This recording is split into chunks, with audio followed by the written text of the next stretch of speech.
Our hands-on project is a MongoDB-backed web app. The app is based on a Bootstrap template, and we've modified it to fit our needs. The section of the app we are most concerned with tracks local events. The app displays event data in a number of ways and pulls all of the data from the MongoDB database that we'll be building. Let's look at the app. And this is our app. As previously mentioned, it is based off of a Bootstrap template, publicly available. We've made a few modifications. You can see our course title here. The main page scrolls down through a number of sections, all the way to the bottom. The most important section, though, you go back to the top. We'll see the main header, the services section, a portfolio section, and right here, the events section. Now, we're pulling from our database these events that are listed, and we'll be modifying this section of the page with the data that we have in our MongoDB instance. We'll be adding additional sections to the page, just like this event section, but instead to display our user data and our event registration data. When we set up our project, we'll be pulling this page as you see it into our project and start our work from this point.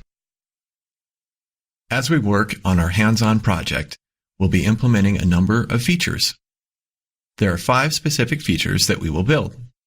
When these features are all completed and working properly, we will know that our app is complete. The first feature is import existing data into the app's database. This will act as a set of test data. A set of data files are included in our initial project setup. We will learn to use the MongoDB import tool to import that data into our MongoDB instance. The second feature is run create, retrieve, update, and delete commands on the app's data. We'll be running all of these commands on the data that we previously imported as we learn the MongoDB query language. The third feature is model the app's user, local event, and event registration documents for use in the app. The user, event, and event registration document types will all be modeled for use in our app, and we will walk through the event and event registration types to understand how document modeling works in MongoDB. The fourth feature reads, produce a list of all users along with the events each user is registered to attend. We'll create this feature when we understand the Mongo aggregation framework mechanics. And feature 5 is calculate and display registration totals for events grouped by zip code. This feature, too, will be created with the help of the Mongo aggregation framework. We'll take the resulting data of this feature and the previous feature and plug them both into our web app.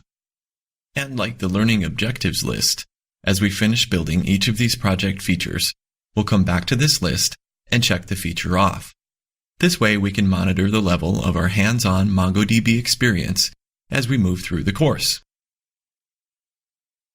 The design of this course pushes a hands-on approach to building out a MongoDB database with a number of features and capabilities. The idea is to give you, the student, hands-on experience with the concepts you're learning. MongoDB works with many different development languages and frameworks. In order to keep this course focused on MongoDB, we felt using a single language or framework for the presentation and hands-on components of the course was best.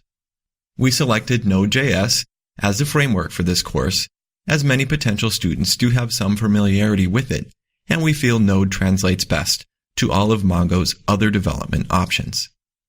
If you feel strongly about seeing the contents of this course presented in another language or on another framework, please let us know in the course comments. In this course, we'll be using the CloudNine development environment to code our course project. And we'll be using CloudNine for a few different reasons. One being that anybody can take this course with any platform, whether it's Windows, Mac, or Linux. As long as you have a modern browser, you can bring CloudNine up in your browser, and you will see the same thing that I have in all of the example video. The other cool thing is that it's accessible from anywhere. So whether you're working on this course from home, at school, at work, wherever it may be, you can pull up your CloudNine account and pull up this course and continue to generate code. The nice thing about CloudNine is that it's very, very simple to configure. MongoDB is basically there for us. We really don't have to do much. We certainly don't have to install it. We don't have to download it. We don't have to do all of those things. We'll be using Node, as was previously mentioned, and that is there for us as well. No install required. And CloudNine is a fully integrated development environment. So everything that we'll be doing will be right there in the browser in this environment. We won't have to cobble together a number of different tools and utilities to develop software with MongoDB. What's interesting is how integrated environments via the browser, or cloud-based, if you will, are becoming what we can consider an emerging technology. CloudNine is a fantastic example. There are a number of other services that are similar, everything delivered in the browser, and even the Eclipse project has moved to a browser-based delivery with the Shea project. Check it out.